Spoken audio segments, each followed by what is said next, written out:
everybody to the Magic Beans podcast. We're back again for episode number 14, and I'm glad that I can be here this week, and it's not just you that's joining us. I had an episode off, but I'm back again for your listening pleasure. And of course, as always, I'm joined by a whole bunch of beans. So tonight we have the full crew, the whole bag of beans. They're all here tonight, and we're going to start off with saying g'day to Chewy. How you going, Chew? Rip Oko. Yes, we'll be definitely getting into that at some point tonight. We also have Cracker on the line. How you going, Cracker? Good, mate. Glad you're back. Yeah, thank you very much. And I must say, you did a cracking job hosting the episode last week. Fireproof. All right, so I'm going to take over running the show again. Sorry, I've been demoted already. We also have the Blaster Boy, Scott. How you going? Evening all. And Shorty, are you wearing a fez and a bow tie? I am, and that is all I am wearing. But Excellent. We will not talk about where that bow tie is tied around. That's this is a PG podcast. Used to be. Yeah, used to be, no longer. We also have, returning after quite a long absence, we have Chris. How you going, Chris? I'm doing well. Hello, strangers. Welcome back. Hello. It's glad to hear you again. We've been missing you for quite a number of casts. You've been pretty busy with some other stuff, but you're back again, and we'll definitely be having a chat to you a bit later on the cast about some good things you're getting into in the next couple of weeks. So, yep, exciting couple of weeks ahead.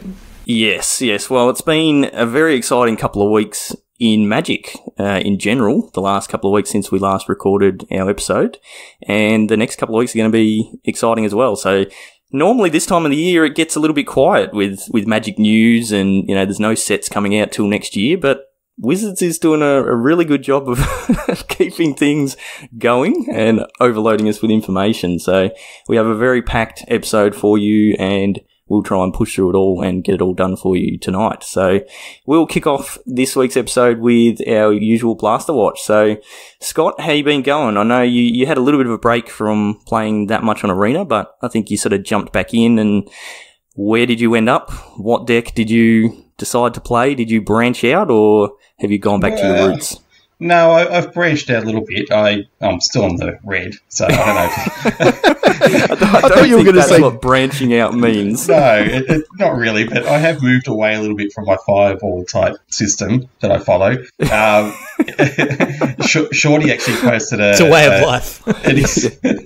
Shorty posted a deck on Discord a few weeks ago, which I decided, I'll go and have a look at that. And he sort of recommended I give this a shot. And it was a bit different to what I'm used to, because I'm used to like fire in your face, get them out as quickly as you can, and hopefully end the game within 3 or 4 turns. This was more of a thinking man's sort of deck. I don't know what it's called. On Arena, thinking man's mono red deck. Yeah, thinking man mono red deck. It lasts for 6 turns rather than 4. But I just called it Shorty's deck because I had no idea where you got it from, or if it actually made does it up, have a name. completely built it from scratch. Oh, well done. Because I actually liked it. It's what I liked about this deck was it had a couple of cards in there which I'm not used to playing. Like I had some of my favourite cards in there, but I think it had the one that I really liked the most was the Experimental Frenzy, which is great if I've already got 4 or 5. If my mana pool's pretty healthy and I've got 4 or 5 mountains down already, but my hand is lacking, I can whack that enchantment down, and it allows me just to play cards from the deck, but I can't play cards from my hand. So if my hand is lacking, but my deck is strong, then I can keep putting out as many cards from my deck until I've used up that mana. And it's a great way to build up your creatures and get your creatures down. But I also like the fact this deck it's got your typical Street Dodger, your Ginger Brute, all that sort of stuff, which is great. But then it's got the Rimrock Knight, which I use the adventure part of that to give one of my Ginger Brute or my Dodger a +2 because they've got haste. And then if I'm lucky enough, I've also got the Bone Crusher Giant to put down as well. And when he goes down, he does 2 damage to any target, which then allows me to use Light of the Stage or Skew the Critics. So it sort of gives you a little bit more options, I suppose, than what I'm used to as far as just throwing fireballs at people. Did you manage to get the runaway steamkin on the battlefield with the experimental frenzy and just start chaining spells off the top of your deck? Yes, I did. I did that once. I managed to get that. It was a great little game. And not for your opponent. No, they conceded pretty quickly after that. Scott, true to form. Yeah, I'm not having a good game unless they concede after turn 3. So. Chewy and I played a lot of mono red with that similar build with the experimental frenzy and the steamkin, that sort of thing in the previous standard. So we definitely had a lot of very fun games playing I'm just sitting here listening to Scott with a massive smile on my face, just going, I feel you, man. It's so good. Yeah, except for when you get those frustrating moments where the top of your library just supplies you with either more experimental frenzies or multiple lands in a row, and you just do nothing for 3 or 4 turns. That only ever happens when the game's in the balance. You just need one burn spell, and all you can get is experimental frenzies and lands off the top of your library. I mean, you're only playing 18 burn spells. Why would you expect you're going to hit one? We're playing 18 lands too, so of course it's 50-50, right? No. You're going to hit like lands 80% of the time, man. Yeah, that's how it works. I wasn't running low on mana, that's for sure. And it was great. And like I said before, when you had those moments where you did have enough mana down, but your hand was a bit poor, and you had an experimental frenzy, you were laughing because you just spend the next 2 turns putting out a bunch of creatures, and you're right to go. The next turn, you just destroy your experimental frenzy, and you're right for the you got next a handful of cards. Yeah, what I love about that particular synergy with the Steamkin and the Frenzy is you're like, oh yeah, I'm a mono red aggressive deck, I'm going to kill your creature and attack, and I've got this hasty guy, and I'm going to throw this burn spell at your face, and then you're like, now I'm a combo deck. And that's pretty fun. I enjoy that. Yeah, well, it gives the mono red decks like a term that's called reach, which is the ability to survive into the late stages of a game and then actually close the game out and kill people. Whereas your common really aggressive mono red decks, or even just other color really aggressive low to the ground decks, often if you haven't won the game by turn 4, you've got no chance of winning. Yeah, they're a bit one-dimensional. Yeah. So that was very, very fun deck to play.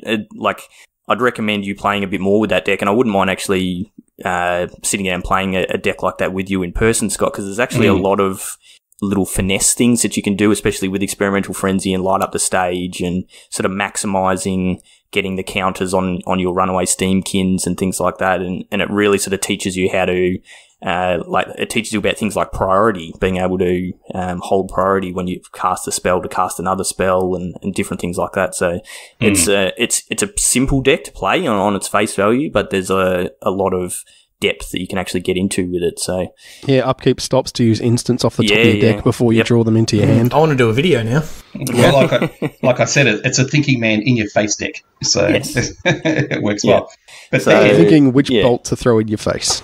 And then obviously to destroy my Christmas, Shorty suggested I take the blue challenge. So I had a quick look at that deck, which he's suggesting I play, which is lots of flash, adapt, tapping your opponent, counter spells, and it's all blue. Yeah, so I don't know what you're thinking, man. It's speaking of the thinking man deck. Something we'll get into a little bit later is that the standard format has had some massive changes, as Chewy alluded to at the start of the episode. But what it's led to is opening up the format so you can actually play other decks at the moment. And for you, Scott, there's this mono blue deck that's really cheap to build on Arena. I'll put the deck list in the episode notes this week.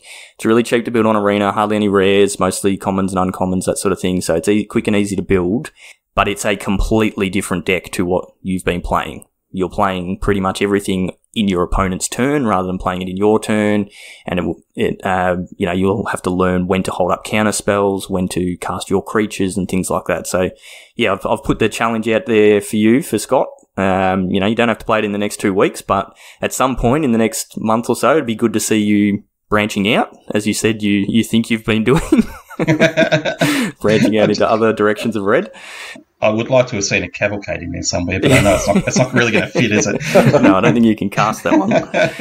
But yeah, it'd be good for a learning experience for you, and then you can sort of report back to us and let us know how you went playing something totally different, a little bit sort of out of your comfort zone.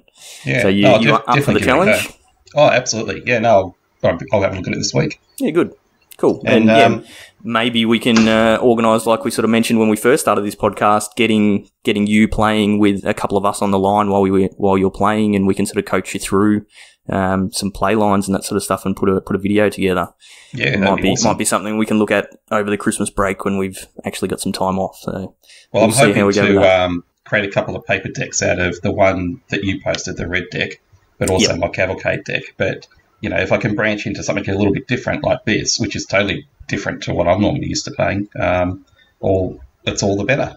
Yep. It's all the better for the experience. Cool. So. Well, yeah, like I said, I'll put the deck list up on the show notes for the mono blue deck and also the mono red deck that you've been playing. So if you're listening out there and you're just getting into Arena, or you've been on there for a little while but you don't really know what to play, or you don't want to commit all your wild cards, or you may not have many wild cards, then these are a couple of good decks to get into that will win you games on the ladder. They're good competitive decks and they're good to learn from. So yeah, make sure you check those out. Speaking of deck lists, as we mentioned on the previous podcast, we had a Mythic Championship that was getting played. So, Cracker, do you want to give us a bit of a rundown on the Mythic Champion 6 / NOko Championship / food? Sure. Show the NOko how we went with that. So basically, it's known as Forest of the Best card in Magic now, apparently. Yeah, that's it. Everyone just played green decks. So it was kind of overwhelming the way that that happened.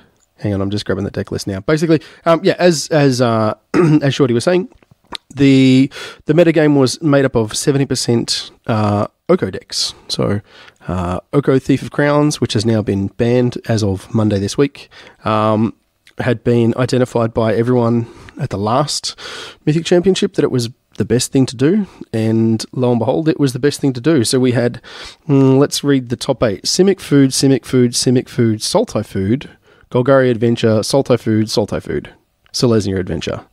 So there were very 6 food decks.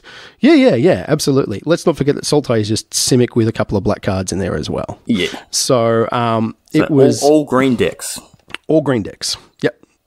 All playing once upon a time, something right? that's also worth doing here is having a look at the other decks at the top. Like, you've stopped at 8, but like 9, Simic Food, Bant Food, Gruul Adventure, Jund Sacrifice, Simic Flash, Simic Food,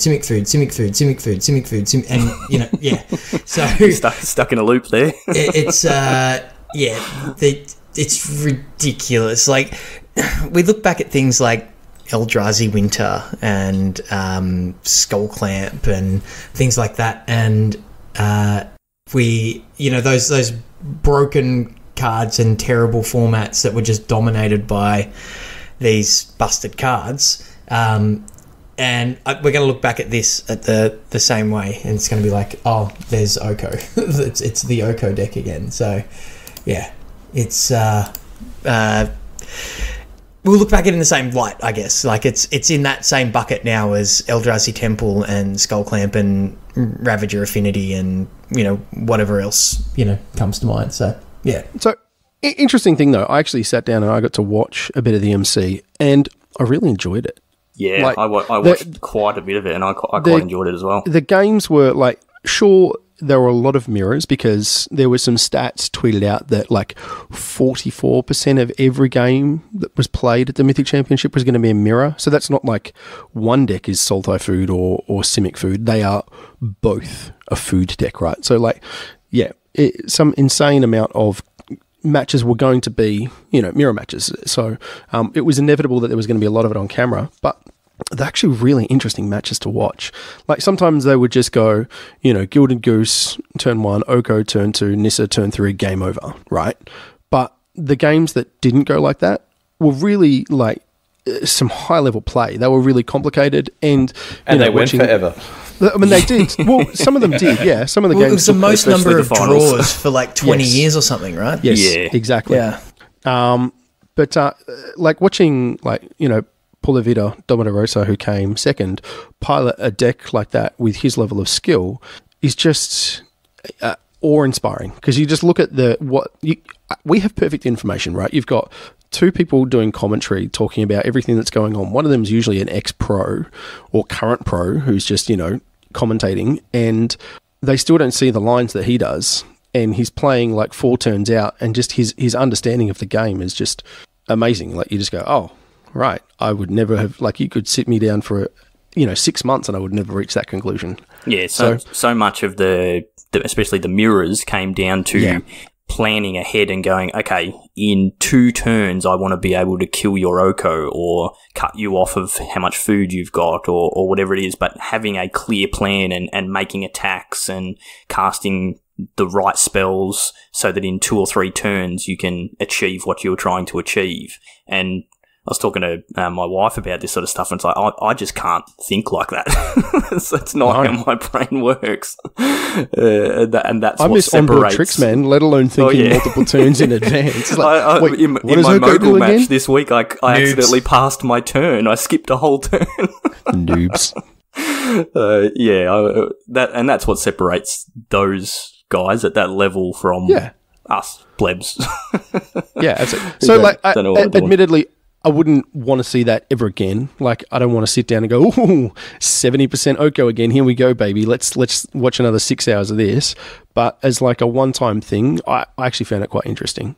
Yeah, like I said, the matches were really tight. It was really impressive gameplay, really good games to watch. But that percentage of a metagame, and not like, you can understand if there's a deck at a Pro Tour or Mythic Championship that's very highly represented, 30% of the meta, that sort of thing, that's fine. As long as in real life, like the meta that you're playing on the ladder and that sort of thing is a bit more diverse. But when all you see, like when you're playing on the ladder, is the same deck and you get in the same mirrors, that sort of thing, it's not good. And when you're up to 70% of a metagame being not the exact same deck, but built around the same card, that's there's like a core engine for all those decks, right? They were all playing Gilded Goose, Once Upon a Time, Oko, Nissa, Wicked Wolf. I think they were all playing. And so there was this, a lot of them were playing Hydrokrasis as well. And then it was just like, are you playing Aether Gusts or are you playing, what's Noxious the Grasp? That's the one. It was basically the only difference between like the Sultai lists and the Simic lists. So we've ended up in a bit of a meta where, similar to when we were having the Hogak issues, where people were starting to play Leyline of the Void and other graveyard hate in their main deck, we were seeing in Standard all of these hate cards, so your Aether Gust and your Noxious Grasp, which are, there should be sideboard cards. They're not meant for main deck play. People are playing multiples of them in their main decks because they know I'm going to face the mirror so much of the time, so these cards are actually going to be useful. Well, according to Goldfish, over 55% of decks were main decking Noxious Grasp. That's like, so the format Noxious Grasp is a 1 and a black instant, destroy target planeswalker or creature that's green or white. Green or white, and you gain a life. Yep. So it's mainly targeting Oko.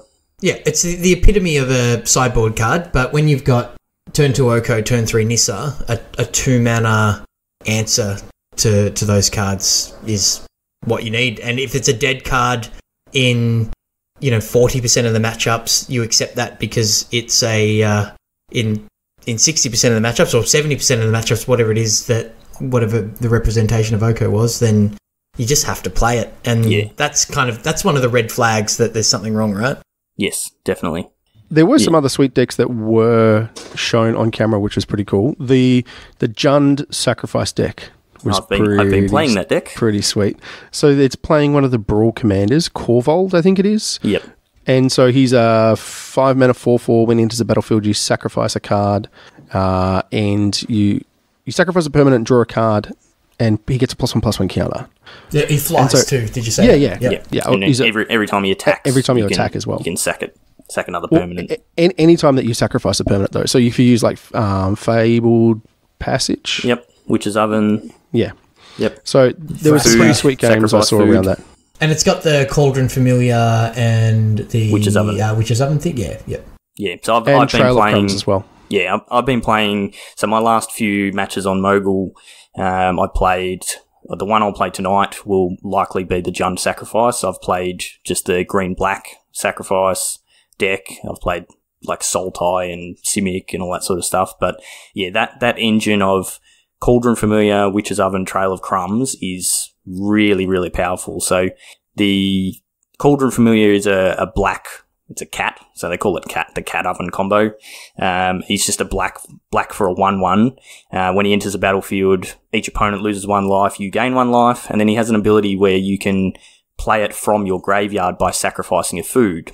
The Witch's Oven is an artifact for 1 mana that you can tap, sacrifice a creature, and you get a food. And if the creature's power is 4 or more, you get 2 foods instead. So with that, you can have your cat on the battlefield, you can tap your Witch's Oven, sacrifice your cat, goes to your graveyard, you get a food, you sacrifice the food to bring your cat back from your graveyard to the battlefield, and your opponent loses 1 life and you gain 1 life. So it's an engine, it's a win condition just in that. It's slow, but it will win you the game. The cat can attack, man. Come on. Yeah, the cat can attack, and people don't want to block it because they don't want it to die. They don't want a free way of getting it to your graveyard. The Trail of Crumbs is the engine that keeps the whole deck going by giving you the sort of card advantage and card draw. It's 1 and a green for an enchantment. When it enters the battlefield, you get a food, and whenever you sacrifice a food, you can pay 1 mana, and if you do, you draw a card. So for 1 mana, you can tap your Witch's Oven, sacrifice your cat, goes in your graveyard, you sacrifice the food for your cat to bring your cat back, your opponent loses 1 life, you gain 1 life, you pay 1 mana for your Trail of Crumbs, and you draw a card. And that's an engine that you just do every turn. And if you have multiple and God forbid if you've got Corvold on the field. yeah, you got Corvold on the field, or what the Jund versions are playing with, the Mayhem Devil. So every time you sacrifice a permanent, it deals 1 damage to any target. So you're sacrificing... Midnight Reaper lets you draw a bunch of cards. Yep, you're sacrificing a food, so there's a trigger. You're sacrificing the cat, there's another trigger. If you've got multiple cats, multiple ovens, multiple Trail of Crumbs, it steamrolls pretty quickly, and it really grinds for a very long time. So, yeah, that's Scott, a cool deck. Are you now interested in putting cats in ovens instead of playing little blue flash dudes? Yeah, I think I actually played against a deck like that the other day with Shorty's deck, and that cat. Yeah, it's very annoying. There's a lot of life gain. It's not good for a red mage. No, I think that one I just gave up. I just thought, I think Rhonda was watching me play that one at the time, and she goes, "I think you're going to lose this." I said, "I think I will." But there was a bit of a discussion on our Facebook group with Jed. He was asking about the cat. He's a bit of an inexperienced Magic player. He didn't quite understand the intricacies of how combat works, but his opponent was blocking his creature with the cat, and then he would sacrifice the cat and then bring it back again, and he couldn't understand why the damage wasn't getting through, and he was getting a bit salty. he was a little bit.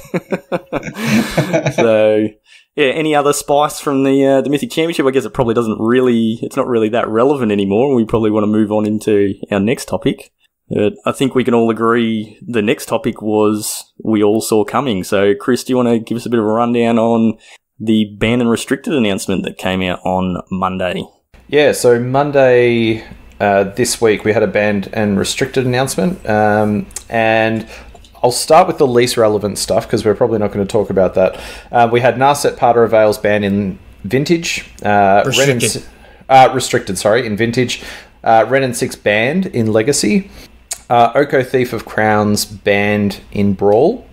And then we come to Standard, and we've got more than one banning. We've got Oko Thief of Crowns, surprise, surprise.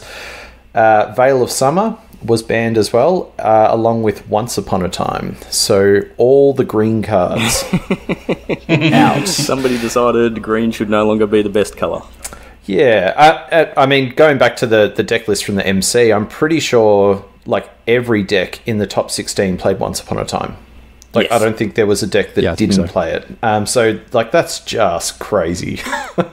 And that the consistency that card brings, along with the London Mulligan, it creates very homogenous games. Yeah, I don't know how many Once Upon a Times you guys have cast, but I've been playing green for the last month or whatever, and so all of the decks I've played have had Once Upon a Time, and it's ridiculous. You look at an opening hand, and you're like, yeah, all I need is a forest or a green source. I've got everything else I need. I just need a forest. I got a Once Upon a Time. Cool. All right. Well, I'll draw my card. No, that's not a forest. Cast my Once Upon a Time for free. Oh, look, there's a green source. Cool. And I'm off to the races. And it's just, yeah, or you're missing the goose, and you get that with your opening Once Upon a Time. So, yeah, bit of a ridiculous card. Who would have thought? I can proudly say I've never cast a Once Upon a Time. I can proudly say I've rarely paid mana for a Once Upon a Time. But card is excellent, and to round out the complement of green, Veil of Summer was such a strong answer to all the cards that answered what green was doing. So it's the green cryptic command for 1 mana. Exactly. draw a card, counter a spell for 1 mana. Absolutely awesome.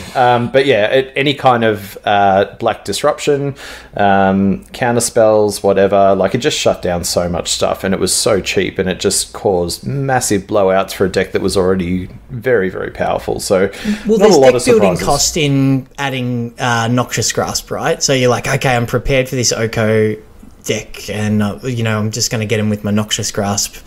And you go, oh, he's got that Oko rep, sweet. I'll hit it now, and they go, no, I'll just tap my goose, and I'll draw a card, thanks, with my Veil of Summer. And it's like I've weakened my deck potentially against a big chunk of the field to answer this, and the rules are like, the rules clearly state that they always have.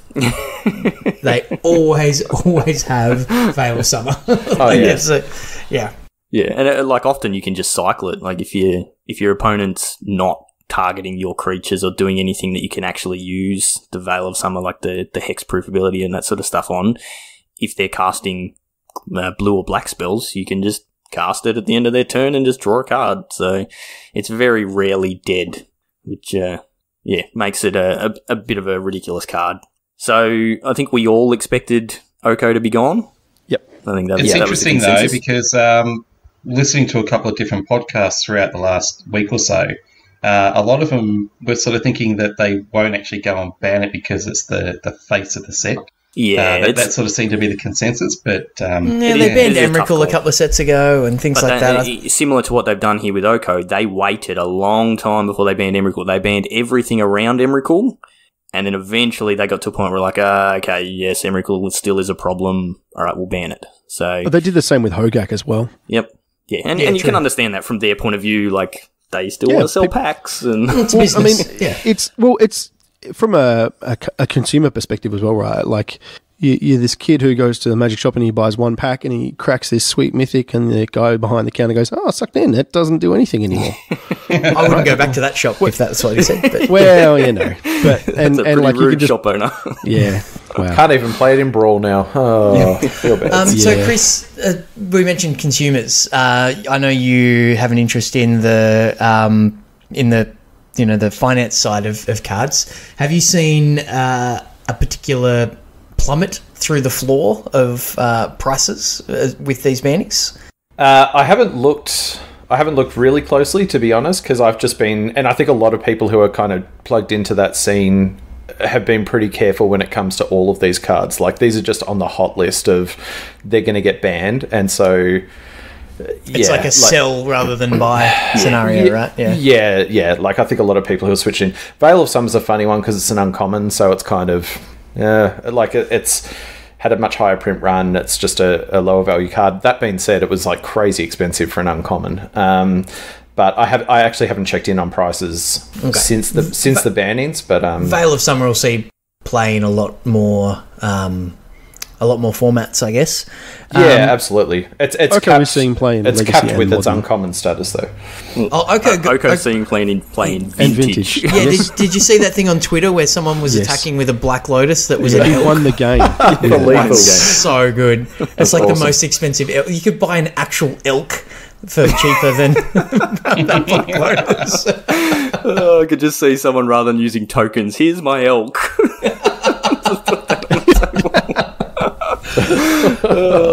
That's some next level cosplay. That is. Yeah. I was we all expected Oko. That wasn't a surprise. Once upon a time, I think most people were pretty okay with that being banned. As we said, it just improved that consistency a bit too much.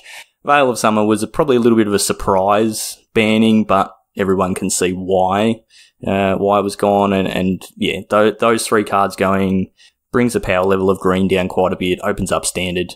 Legacy, we don't really play Legacy that much, but I know why Ren and 6 was a problem. Just wasteland locking people was... Well, and it stopped all the 1 toughness creatures. Yeah. Of it just hit all the good stuff, yeah. So it just took Thalia out and Thalia Runes and... Yeah. There was a whole stack of stuff. You couldn't play any more Young Pyromancer, Delvers. It just made the Delver decks become 4-color Delver decks, and they could just do everything. But yes, killing your opponent's land every turn for free... Yeah. Pretty is good. awesome. While ticking, it ticks him up, doesn't it? Ren and 6? You tick up to return a land from your graveyard, is that right? Yep. Yeah, tick up to return. Yeah. How many of those were you playing in your lands deck, Chris, or you hadn't had a chance to update? Didn't have a chance to update, but it would have been a 4 of. Yeah. Yep. For sure. Yeah. Card is busted. Yep. So yeah, I think that's probably been fairly welcomed by the Legacy community. The other thing to mention was the weekly Pioneer ban updates that they're doing. They did that separate from the standard ban announcement, and they've come out and said they're not banning anything this week. They're happy for the moment, and they'll keep sort of watching how things are going. We did, I don't know if that was mentioned on the previous cast, but Veil of Summer was banned in Pioneer. That was last week. I think that was between casts. Yeah, I don't think we had a chance to talk about that one. Yeah, okay. So yeah, Veil of Summer was banned in Pioneer as well. So yeah, I've been playing a little bit of Pioneer. Standard. I've been playing a little bit of Pioneer, and Thoughtseize is one of the best cards in the format, and people were just main decking Veil of Summer, and they go turn 1 land go, and I'd go turn 1 land Thoughtseize, and they go Veil of Summer you, and I'm like, oh, okay, it's game 1, and yeah. So I'm pretty happy to see that go. Yeah, it's a pretty ridiculous card. It's funny. I was talking to a guy at work today who plays a little bit of Magic, and we were chatting about the bans, and he's like, I don't understand why they hit Veil of Summer. I was like, really? I was like, man, it's just too efficient. It turns off too many things. It stops your spells being cannon. He's like, yeah, I was really happy about that. He just hates his spells being cannon. If you're a green player, it's fantastic. Right? Yeah, Chewy pays 2 life, goes down a card, and the green player takes no damage, doesn't lose a card, and draws a card. Yeah. It's not That's a bad. chef's kiss moment right there. Exactly. That's it. Yeah. So yeah, they put out their standard article that they do from Ian Duke, who is Reed Duke's brother, in case you didn't know that, sort of detailing why they've done the bans, that sort of stuff. So they did a pretty good job of explaining that. I'll link that in the show notes as well. It's definitely worth a read. They also, I don't know if any of you guys saw, but they released some, I don't know if it was 1 or 2 articles from the play design team or someone like that, where they discussed how their testing process and that sort of stuff works and why they've missed Oko and how they sort of didn't see that these cards are going to be so powerful. Did any of you guys see that? No, I didn't get a chance. Oh, okay. I read some of that. They were talking about Field of the Dead and how they thought it would be a nice little combo at the end of Standard with Scapeshift to just kind of have that combo kill thing, and then they just didn't think, this Golos deck might be a real thing. So it was interesting. Yeah, Worth so a read. they often, when a set's about to, when you're about to get the rotation, the set just before that rotation, they'll plant things in there. And you see that a lot with, the creature types. In M20, there was a lot of vampires and merfolk and things like that. That were calling back to Ixalan that was about to rotate out. And it just kind of gives that little last refresher. Yeah, it stops the format being cards. stale, right? Yeah. And then those old cards rotate out, and so those new cards aren't relevant. And that's what they thought Feud of the Dead was going to be with Scapeshift just before it rotated. And yeah, turns out you don't need Scapeshift. You can just play it the other way. So, but yeah, worth a read. I'll see if I can find that one as well. The other thing that was interesting in that article is they were talking about the fact that they were really happy with the power level of Eldraine, and that's kind of where they're targeting for. And they admitted that a higher level. Yeah, so they're really looking to continue pushing Standard for the next couple of years. So it'll be interesting to see where that goes. Because the Ixalan block is considered to be fairly flat in terms of power level.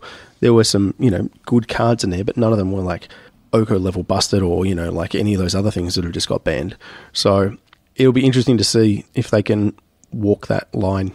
Before we jump into the next topic, what is everybody's thoughts on the next best deck with that deck kind of that engine gone? Well, that kind of is the next topic. Just what a segue. Yeah. So for me, I think it's got to be the Fires of Invention, right? So Team of Wreck, maybe? Team of Wreck, yeah. Cat's Sacrifice. Yeah, so they had maybe that. like cat food. For the people Cat on food. Twitter that sort of pay attention to stuff, there's probably a week, maybe 2 weeks ago, Twitch announced a tournament out of the blue that they were going to hold the day after the ban restricted announcement. So Twitch Rivals, they run events, they do streamer events and all that sort of stuff. And they announced a $75,000 tournament that they were going to hold the day after the ban restriction. That was actually run today. Yeah, it finished today. It was done over 2 days. And they basically put a call out there. I think they might have put in a player list to start with, and then they opened up slots for people to apply. But basically, you had to be a streamer with a minimum number of viewers and all that sort of stuff, because they're obviously trying to promote their product and whatever. But yeah, they ended up with 275 players that played on day one, and then today, Australian time, they finished the top 32 with a single elimination bracket. But yeah, it was quite interesting Mike to Segrist see. for taking it down. Yeah, Siggy won. If shout out to his podcast, the Pro Points podcast. It's another good one to listen to. Not quite as good as ours. They don't quite have the skill. When you finish this episode, maybe look them up. Yeah. The guy who came second at the last Mythic Championship, the guy who commentated the most recent Twitch Rivals, and the guy who won Twitch Rivals. They're just all. You've got a scrubs. guy on your podcast that skips through his turn accidentally on Magic Arena. Do you reckon we could get Siggy and send you over there, Shorty? Yeah, maybe. Yeah. Yeah, we'll see.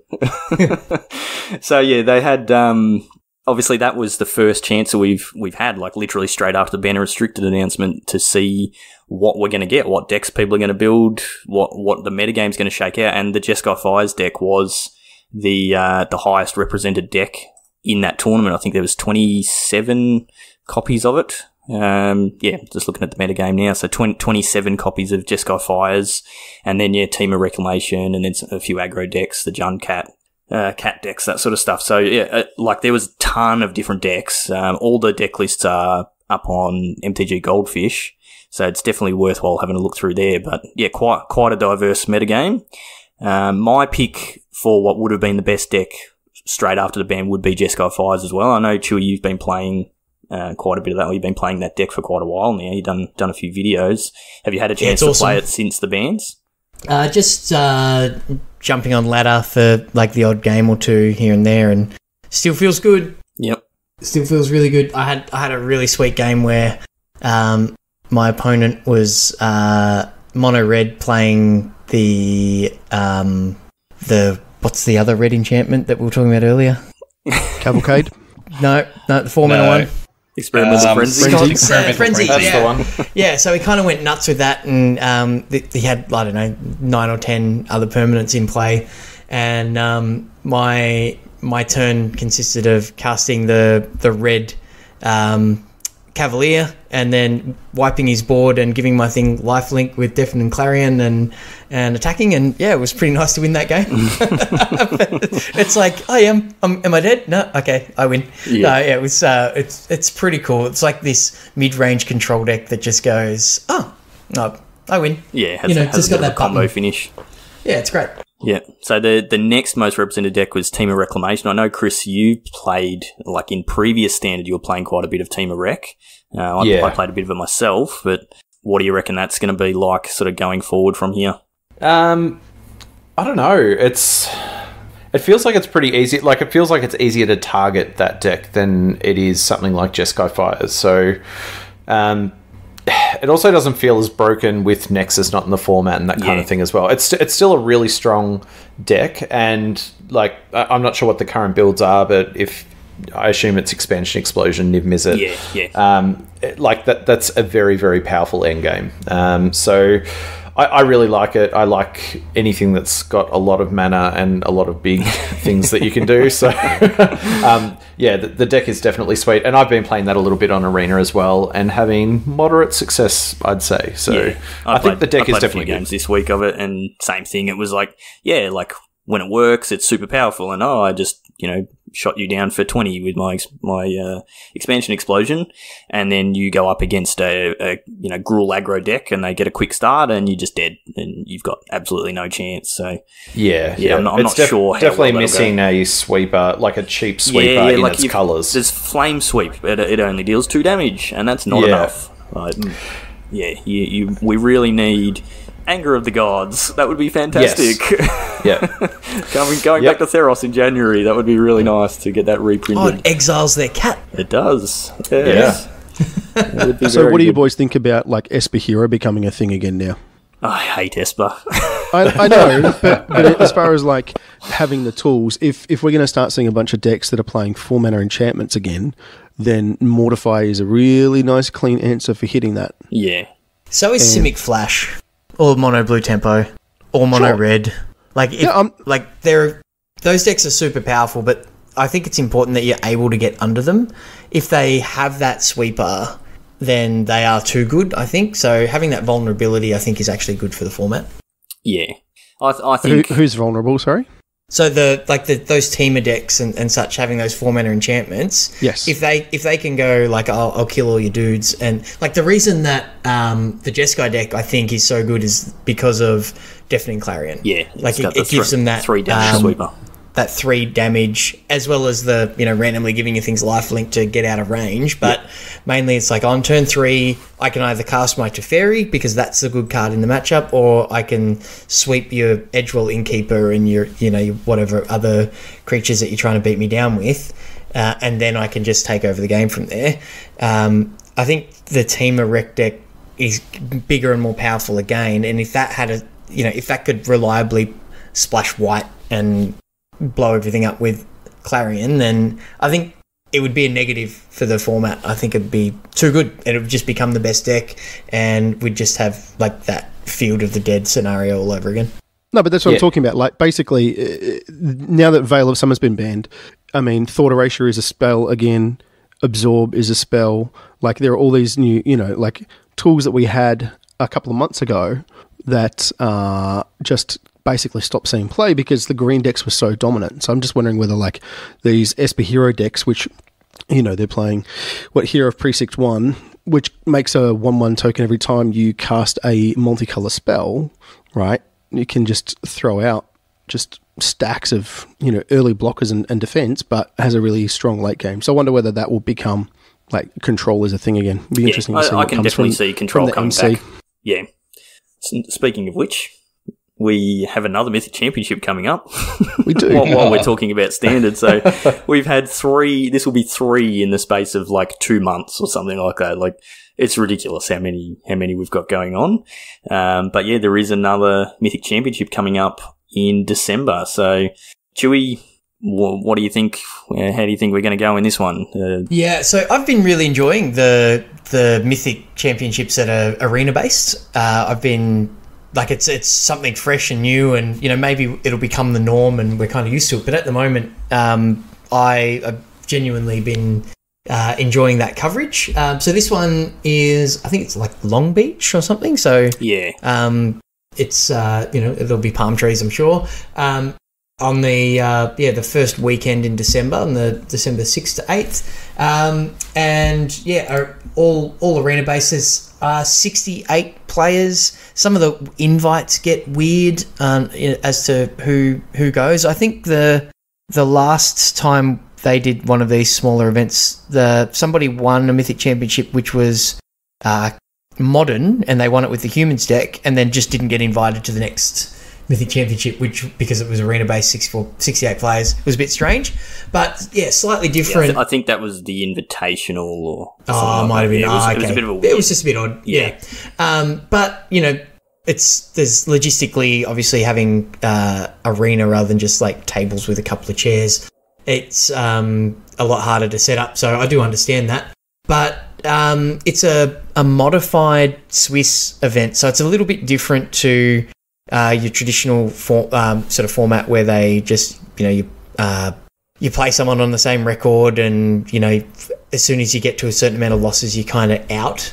So what they do is they have like an upper and a lower bracket, and then they throughout the first 2 days, and you get to a certain number of match wins, and you can progress. And then it's a double elimination top 8, which I think is really cool. And you see that in a lot of other esports. It's a really common thing that's been adopted. Like if you watch a Dota event or a League of Legends or something, it's all fairly common as far as that sort of format goes. But I think it was quite confusing for Magic players that hadn't watched that sort of stuff the first couple of times they did it, because I didn't know what a double elimination was, and they did a good job of explaining it on the coverage, but I saw a lot of people going, "Oh, it was so weird that he had to win twice and he lost, but then he was still in," and all this sort of stuff. And it's like, yeah, but if you actually read how it works, it's pretty simple, and it's a good system.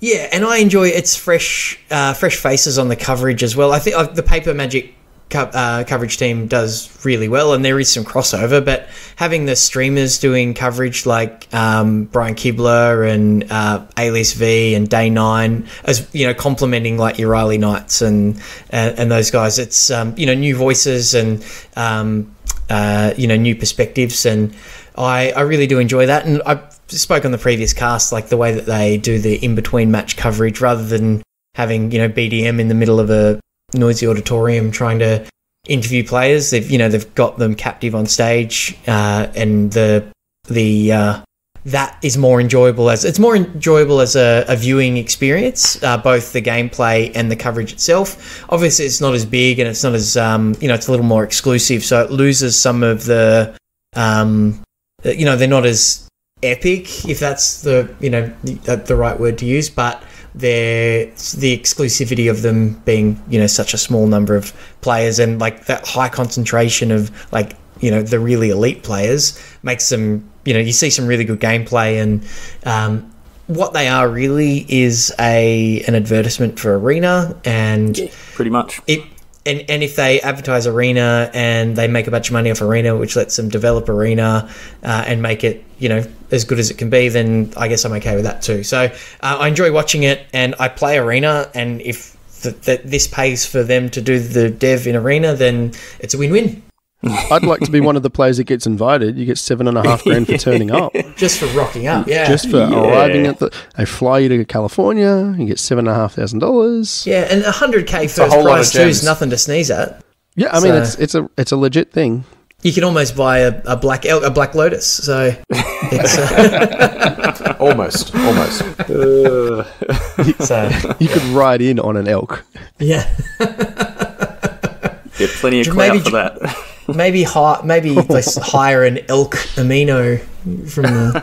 Yeah, no, okay. We'll edit that bit out. Yeah. So yeah, this will be. It's going to be a standard tournament, so we'll get to see new standard. Yeah, the top 32-ish players, like MPL players, are there, and then there's a whole bunch of other people that have qualified, and then there's some streamers and things like that who have also been invited. I don't know if you guys saw, but Chris Bakula is actually one of the people that got invited. So hey, that's pretty sweet. Good to see the meddling mage on a big stage as well. Okay, so if he top eights this event, is he Hall of Fame eligible? They haven't actually announced what the Hall of Fame is. I think this year was the last of the current version of the Hall of Fame. Oh, that's right. Correct. So we don't know what's happening from here. And poor Chris Bakula. Yeah, because guarantee you he'll win it and he'll be like, come on, put me in. It's like, we're not doing the Hall of Fame anymore. Sorry. Yeah, everyone will be like, sorry, man, it's got to be 128 player minimum before it to count. So Scott, just for your reference and for anybody else who doesn't know, Chris Bakula is a very well-known Magic player from back in the day. He has one of those signature cards that is Meddling Mage, and he's really popular, was really good in his prime, and basically just missed out on getting into the Magic Hall of Fame, and then kind of dropped off in his performance, and life took over and all that sort of stuff. So he sort of wasn't as involved. And he's had a couple of times in since then when he's managed to get back to the Pro Tour. He had like a special invite to one Pro Tour, things like that. And it was like, if you can just get in another Pro Tour top 8, you'll be locked in. Like, people will vote you in for the Hall of Fame. And he's never quite been able to get there. And every time they do the Hall of Fame voting, he's always in the discussion. You know, he should be in there, and there's all people advocating for him and things like that, but he just can't quite get in there. So, if you haven't watched it, the Enter the Battlefield series, it's on YouTube. Excuse me. The Enter the Battlefield series does a bit of a segment on him, and it's really worth a watch if you haven't. So, Scott, check that out. And it's a bit of insight and a bit of history to the Pro Tour anyway. So, he's like the Gary Ablett of the Wizards of the Coast. Oh, never won a flag. Yep. Gary Ablett Senior. Yep. Yeah, Senior. Yep. For all those American listeners out there who've got no idea who Gary Ablett is. It's all right. They can't understand us anyway, so it's fine. all those American people will be Googling Australian rules football now and going, they're doing that without pads? Anyway. Yeah. So yeah, I'm expecting from this tournament, I'm expecting it to be quite diverse, especially with the streamers and things like that who come in. You do get a lot of people that they're there to promote themselves, and so they want to play a deck that's a little bit out of the norm, you know, so that they potentially win a few games and get a bit more coverage and things like that with a funky deck, and then that gets them a little bit more notoriety and that sort of stuff. So it tends to be a little bit more diverse for that reason anyway. But I'm not seeing, I don't think any of the decks, unless you guys think I'm wrong, I don't think any of these decks that we're seeing at the moment will be, you know, 30% of the metagame or 40% or anything like that.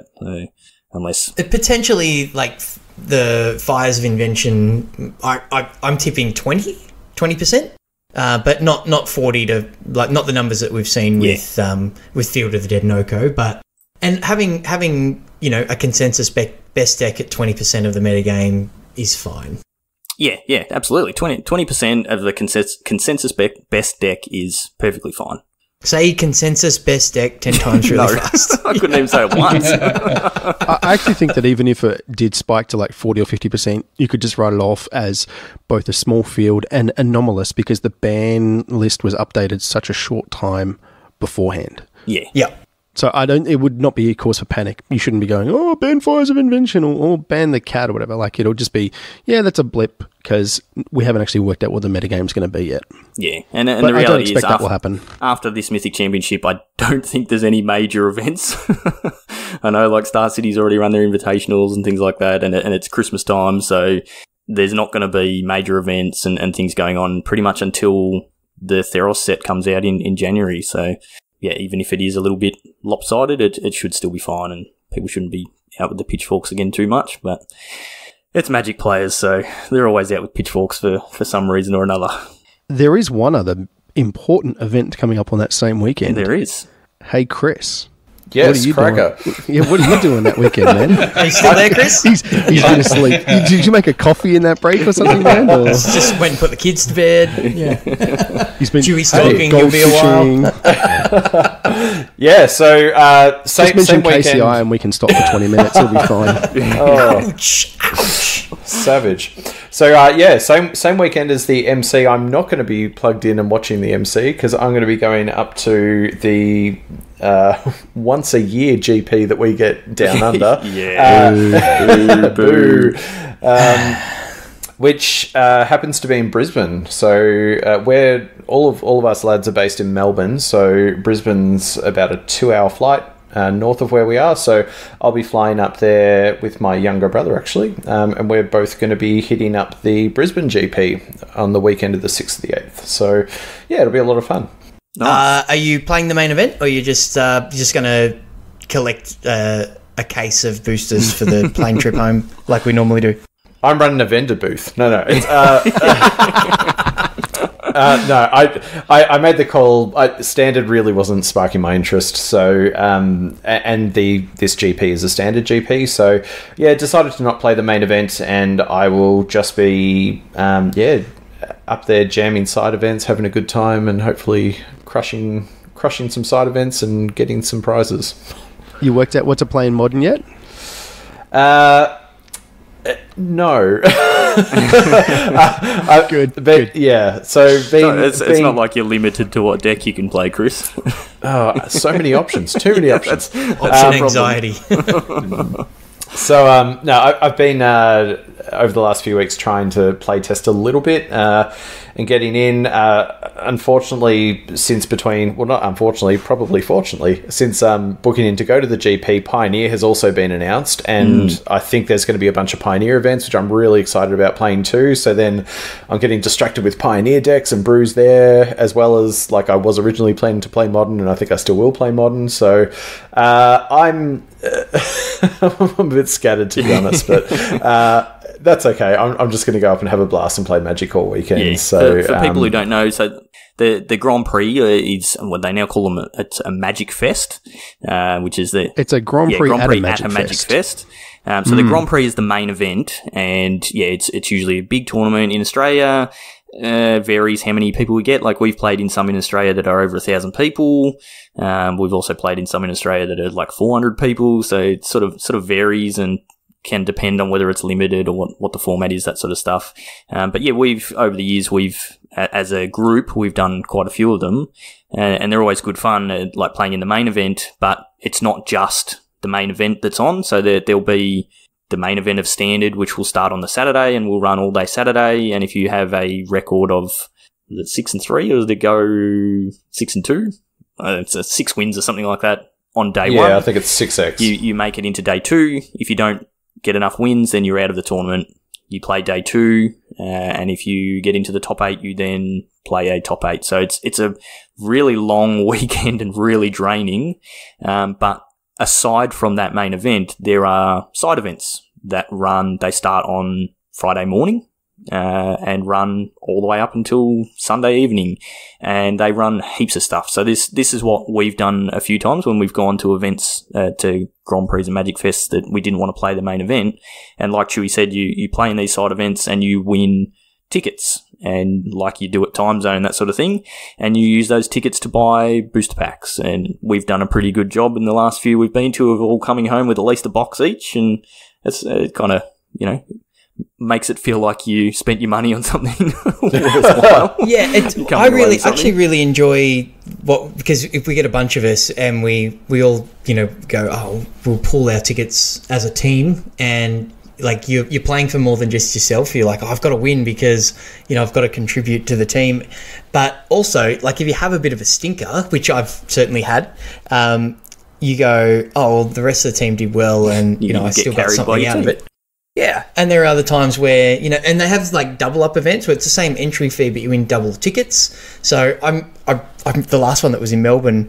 I was like had a stinker, and then crushed the double up one. So it's like, oh sweet, I've contributed. It's really good. So, but that team sort of feel about it when there's a group of us is I really do enjoy that. It's good fun. It used to work a bit better when you actually got a discount. Like you could buy.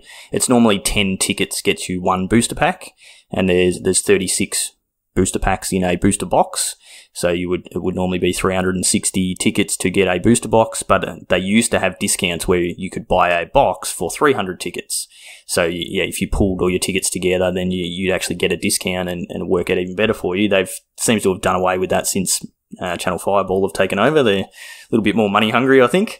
But yeah, either way, pooling, like Chewy said, it means that even if you have a bad year or whatever, you're still part of your team, and it helps you out. So if you're living anywhere in Queensland, especially around Brisbane, make sure you go and check it out. I think a lot of newer players get scared off of those big events because they think, oh no, that's for people that know what they're doing, whatever. But there's so many things you can do at these events. A million different side events. Commander, they run Commander all day, every day. Drafts, Sealed, Chaos Drafts, Pioneer, Modern, Standard, Legacy, Pauper, everything. They run everything all day, every day. So even if you just want to... even if you don't play, like it's worth just going and just like being there for a couple of hours. Like the vendors just go and check it out. Are great. You pick up some good bargains, and there's just like it's just a room full of hundreds or 1,000 Magic players. They're all there because they love the game, and you just walk around, and it's an awesome sort of there's a buzz. It's like a convention, right? Like Scott, you went to PAX the other week. It's that same sort of buzz that you get at these events. It's really cool. Yeah. So, Chris, you're going to do, I assume you'll do the Constructed Master pass? Yeah. So, yeah, I've pre-booked I think it's like Constructed Fanatic, which, gives you entry to 5 constructed side events, including the double-ups that we were talking about. So, I will work out what combination of which formats I'm going to play, but it basically allows me to play whatever constructed side events are on offer, whether it's Pioneer or Standard or Modern. So, it'll be heaps of fun. I'll be there donning a Magic Beans t-shirt. So if you see a really big dude wearing a Magic Beans t-shirt, that'll be me. Come say hi. T-shirt? Where'd you get a t-shirt from? Yeah, it's custom. Really? Yeah. Whoa, hang on now. Yeah, look out for that. Hang on, you heard it first here. Check out our merch store. Going rogue. Can't wear a hoodie. It's like 40 degrees here. It's crazy. True that. Yeah, we've made that mistake before. we all went to Sydney with our hoodies on, thinking, oh yeah, we'll be a team with our hoodies on, and it was like 40 degrees, and none of us could wear hoodies. Yeah. So, but yeah, definitely should be a good weekend. We'll be looking forward. Hopefully, we can get you back on, Chris, when you get back, and you can give us a rundown on how you went. I'm sure. Maybe I shouldn't say this on the podcast, but I'm sure you will make some purchases over the weekend. So I hope I'll definitely be browsing. Yeah. Hi, Jenna.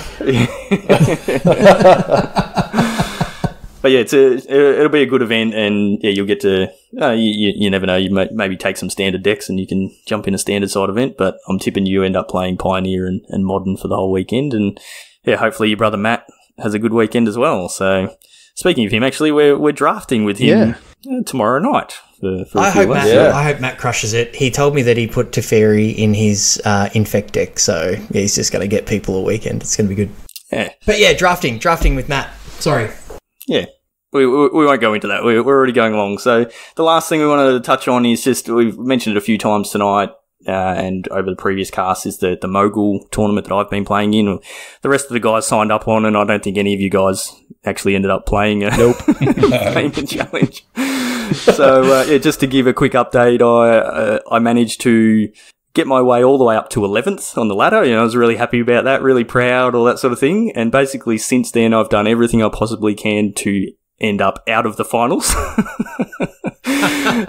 So tonight, as of recording, we're recording this on Thursday. The cutoff for the ladder ends at 3 a.m. I think it is on Friday morning. So it's basically the end of the ladder. I'm currently sitting in 29th place. And what's the cutoff? The cutoff is 30.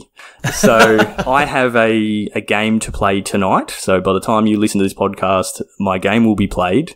If I lose, I will drop down to 30th. So I'm still in. So that's okay. But there is a game that is being played, I think, while we've been recording this podcast, and I have not checked the result yet. So if the person below me on the ladder wins their game that's probably just been played, that will drop me down another position. So I will be sitting in 30th before I play my match, which means I have to win my match to stay in. So if I continue playing the way I've been playing, I will end up in 31st position. Come on, win and in. I've got some advice for you. Don't skip your turns. Yeah. So yeah, how quickly can you check the results of the last game? I can check it. It doesn't matter. I'm not going to do it now. I'll let you guys know later. But it's been good. I definitely.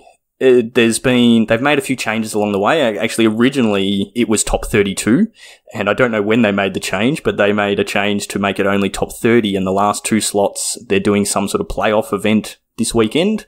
So if I do end up outside of the top 30, I could potentially get in on that. So yeah, I was feeling pretty comfortable, but now I'm pretty close. But it's been good. I mean, it was a free event. There was no entry fee, and if I end up in the top 32, I get a Razer mouse and $100 and a gift box or something like that. So you can't complain about that. But yeah, I'll definitely be keeping my eye out for more of those sorts of things in the future, and hopefully the rest of you slackers can actually get on there and play some tournaments and get the name of the beans out there and get a few of us up in the tops of the ladder. So I haven't been at home while my wife's looking after I know you've been working a lot. Yeah. So what deck are you playing? So I'm going to play the Jund Sacrifice deck tonight. I've been playing that the last few days. We chatted a little bit about it on our Discord during the week. Once the bans came out, I kind of identified, like you said, Chewy, that Jeskai Fires is probably the next best deck. But because I'd sort of already been playing Simic and Sultai and that sort of stuff, those were the cards I'd had, and that's what I'd spent all my wild cards on. And the Jeskai Fires deck just needed so many wild cards. I've actually got like 25 mythic wild cards, but I only have 2 rare wild cards. So I can't get the rares I need, which is a bit of a problem. So it was a pretty easy transition into the Jund deck. So yeah, I think I'll just stick with that. I'm really hoping, crossing my fingers, that when I check this result, it went in the right way, and it doesn't matter if I win or lose. then I'm all good. But still try and win though, right? I would definitely be trying to win. I don't want to be that person in 30th place, and need those bragging rights for the Beans. So keep an eye out on Twitter and Facebook and that sort of stuff, and you'll see us on there, and hopefully we can make it one of us into the finals, and get our name out there. So I think that's pretty much going to do us for tonight. We've gone for a little while. We managed to get through all the topics we wanted, and the podcast isn't too long, but yeah, it's been a good one, and good to have the whole bunch of Beans back again. We haven't had that for a little while, and hopefully we can get that a bit more often. So we will do another podcast again in 2 weeks, so definitely keep an eye out for that. But if you want to get in contact with us between now and then, you can find us on the usual platforms and in the usual manners. So you can flick us an email, magicbeanscast@gmail.com. Find us on Twitter @magicbeanscast. Search for us on Facebook or YouTube. Just look for Magic Beans Cast or Magic Beans Podcast. Chewy, when was your last video you put up? Last week, I think, after the Mythic Championship, I played Gregor Kowalski's version of the Jeskai Fires deck with the Fae of Wishes. It was pretty fun. So, check that out. Cool. Make sure you go and check that out. If you want to find me on Twitter to follow me, I am @Peace Inc. Chewy, you are? @ChewyMTG. Cracker? Joel Hill _ Chris? Polywaffle MTG. And Scott? The Real Blaster. Very good. All right, well, that will do us for this week. Thank you again for listening. Make sure you spread the word, and we will see you next time. See you guys. See ya.